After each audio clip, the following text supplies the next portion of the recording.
Greetings, I'm here to do the $20 makeup challenge. I was tagged to do that, and I griped and bellyached on Twitter and leaving YouTube comments. I did not want to do this because it's so blasted hard. So I'm going to work through it right now and tell you why I think this challenge is so difficult.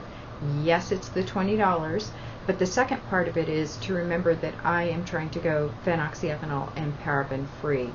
That combination of $20 and finding those healthy products was, holy cow, really, really difficult. It is not necessarily the case that all higher end makeup is healthier.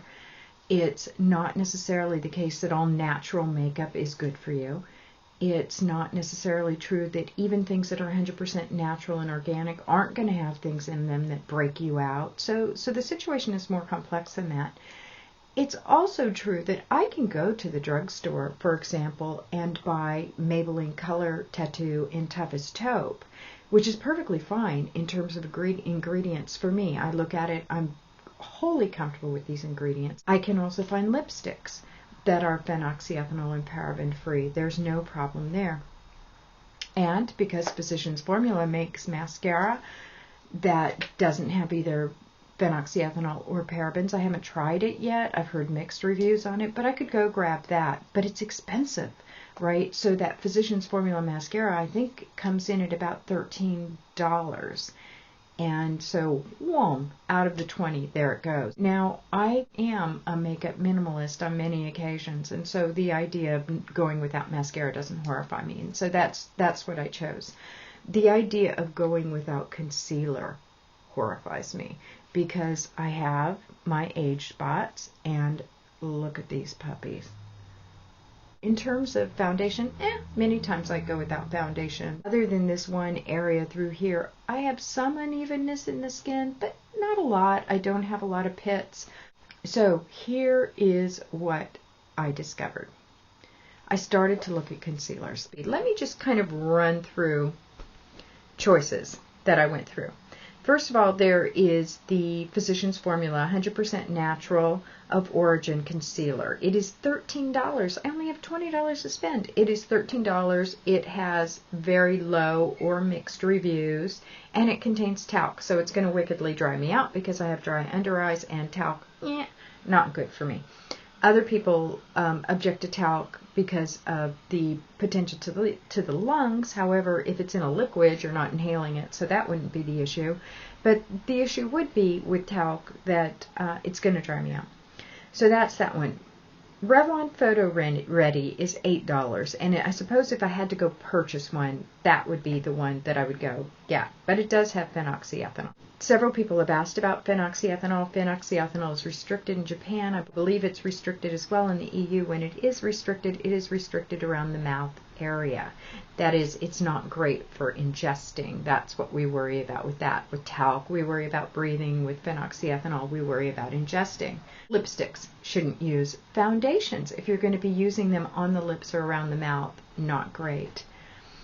What about the eye area? Well, we ingest things through our tear ducts. This is why you don't want to be touching your eyes all day, because you end up with a cold, right? It goes in. So probably not, although I just bought those Stila palettes, phenoxyethanol, bam, right on the eyes. So the other thing they say about phenoxyethanol or parabens is to use them in moderation, and that's easier said than done. Easy now to do with parabens because so many places have gone paraben free. However, they've replaced it with phenoxyethanol, and so we are kind of layering phenoxyethanol. They also say to use products with phenoxyethanol that wash off. Good, fair enough. However, if you're in the shower shampooing your hair and it has phenoxyethanol, it is washing off. Yes. Are you getting any in your eyes? Are you getting any in your mouth? How about your ears? Okay, so it is entering your body. Okay, but enough about phenoxyethanol.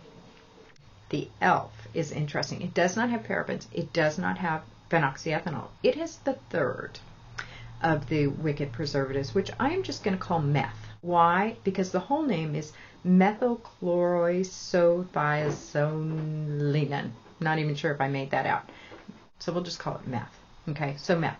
It is the third one, and of parabens, phenoxyethanol, and meth. Guess what? Meth is probably the worst. Meth is restricted in Japan and Canada in terms of cosmetics. The Wet n Wild concealer was $2. It contains paraben and talc and had very mixed reviews.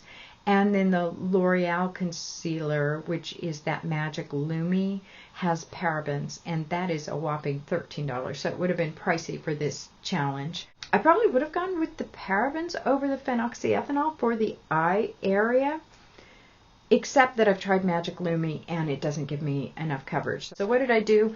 I went with the Maybelline Instant Age Rewind. It is $10, so bam, $10 of my budget already spent. I have had 3 of these. I had the neutralizer, the highlighter, and the lightest shade, which was 010 or 060, can't remember.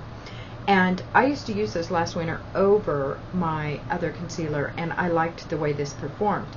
I kept them in my purse, and so they got battled around. My purse is a wild and woolly place during the semester because I'm throwing books and other things, and they both broke right here. And so I soon had product squirting out of these lines, so I put them in little baggies. But then at some point, when you have things running around in little baggies and the stuff's getting all over, it's pretty ugly to look at, pretty messy to use, and I figure by that point, totally unsanitary. So this is what I picked just because I had it. I've already wasted a lot of time. Let me just go to it. And I am not using a mirror, which should be interesting, but oh well. Probably the regular one would have given me more coverage.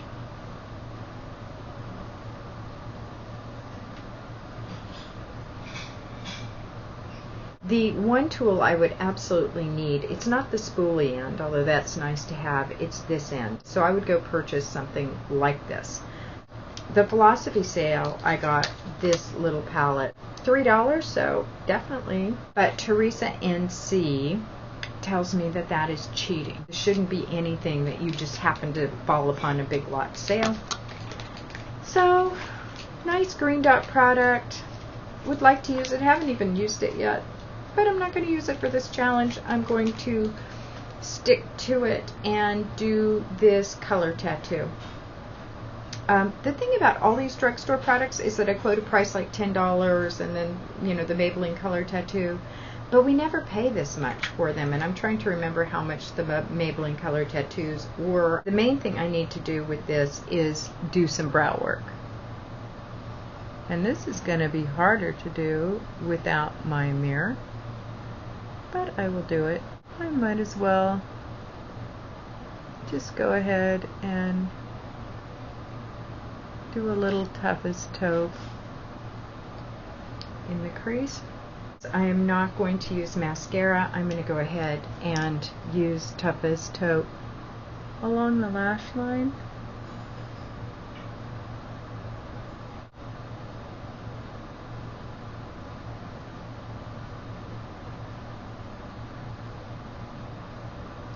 I have a lip butter. It is in Raspberry Pi.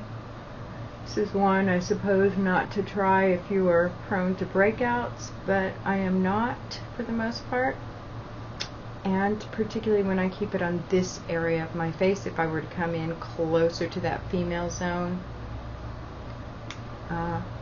yeah, I might break out, but I can get away with this.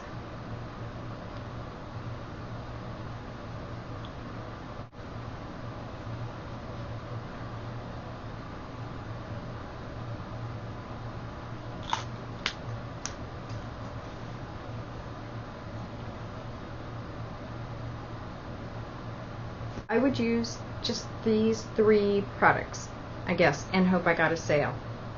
And of course, I would need this brush. I can tell you a lot of other people did this a lot better and made it look a whole lot easier, and they walked off looking pretty darn good for $20. I am in serious get-by mode. But it was educational, and I did learn a lot. But what I learned about concealers made me feel the same way I feel about McDonald's and fast food. I just don't like it, that it's cheap and easy to be unhealthy and expensive to be healthy. I suppose growing your own food is one option, but then with makeup, I guess you make your own. I'm not sure. Veggie Beauty's doing that, so it's not an impossibility. Okay, rambled on enough. Make it a wonderful day.